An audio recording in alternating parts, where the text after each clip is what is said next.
Hi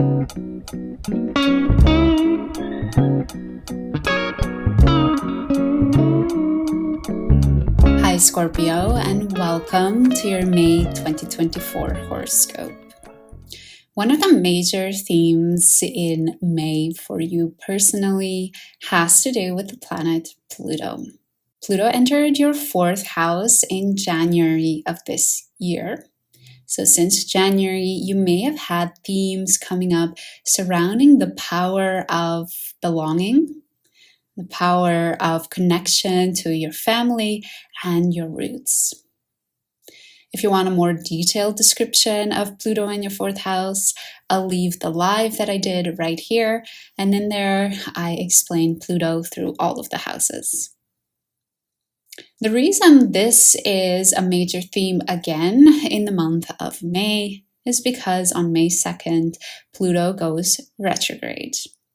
With Pluto going retrograde, you might be reflecting back on the actions that you have taken around this theme since January. And you might be reconsidering, if you would do it again, what you would do differently. May 3rd is also another important date when it comes to your family and the power of belonging. And this is because Mars sextiles Pluto. May 20th is also another major date around this theme, and this is because Mars conjuncts the North Node. Even though on the 20th there aren't necessarily any contacts with Pluto itself, Mars and Pluto are connected in evolutionary astrology, and therefore I do see this date bringing up the same themes. In evolutionary astrology, the lessons that Pluto teaches us, and if we sort of learn them and integrate them, we will step more easily towards the direction of our North Node.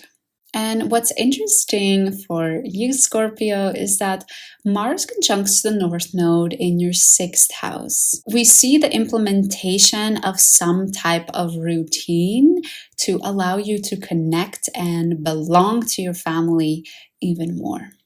May 22nd and May 25th can be also important dates surrounding this story. This is because on May 22nd, the Sun trines Pluto, and on May 25th, Venus trines Pluto. The Sun and Venus are trining Pluto from your 8th house. So the focus, or sort of the different perspective on this whole theme at the end of the month has more to do with your inner world and your mental conception, your mental roadblocks surrounding connection. Whereas at the beginning of the month, it was more about the practical side of things, about routine, about actions. Towards the end of the month, it's more about doing the inner work and chipping away at all of the things that are holding you back from true, meaningful connection. Another really important theme for you in the month of May is the connection between your inner child and your relationship. It's this idea that you can stay in a relationship and be with a partner that helps you get in touch with your inner child, the partner that you can laugh with, the partner that you can be silly with, the partner that you can really show your true self without any worry of being embarrassing or without any worry of trying to look cool. May 8th is one important date surrounding this theme. This is because we have a new moon in Taurus. And during this new moon, we have a sextile between Saturn and the Sun. Saturn is in your 5th house and the Sun is in your 7th house. On May 13th, you might see this theme come back up again. This is because Venus in your 7th house will sextile Saturn in your 5th house. I really see these two dates as your partnership helping you get past some of the roadblocks you have, some of the limiting beliefs you have around pleasure, around fun, around getting in touch with play and creativity. This is because Saturn is in your 5th house, so there seems to be some type of a roadblock there.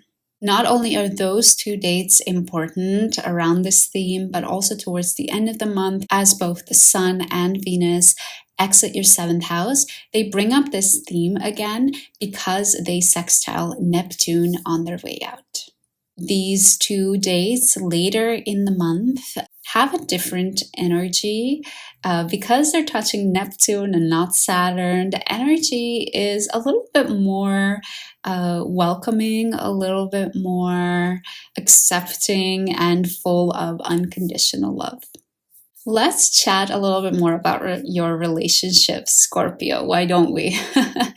You have so many planets in your seventh house of your relationships in the month of May.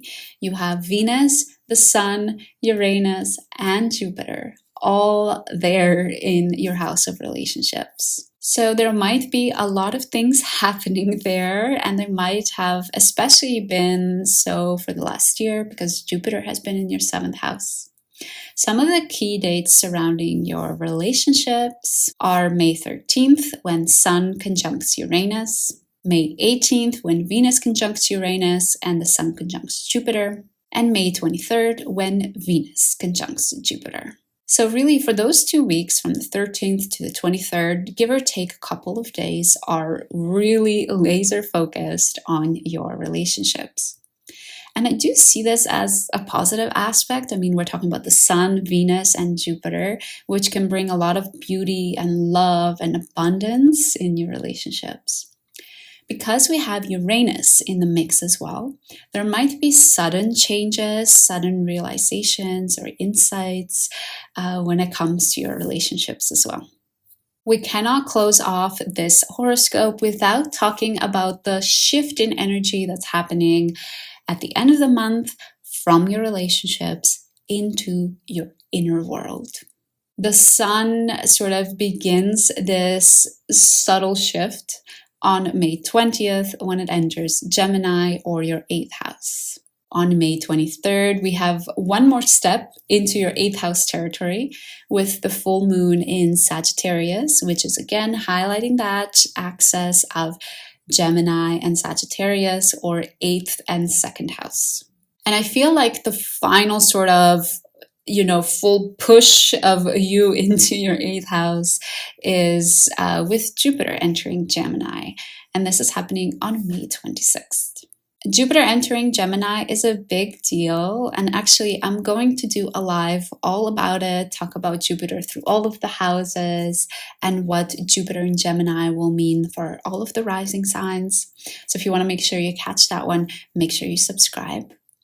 For sort of this video, for this May horoscope, Scorpio, Jupiter entering your 8th house means that for the next year, there is a certain flow or abundance when it comes to you relying on others, when it comes to the benefits you get when you're vulnerable and open with another human being.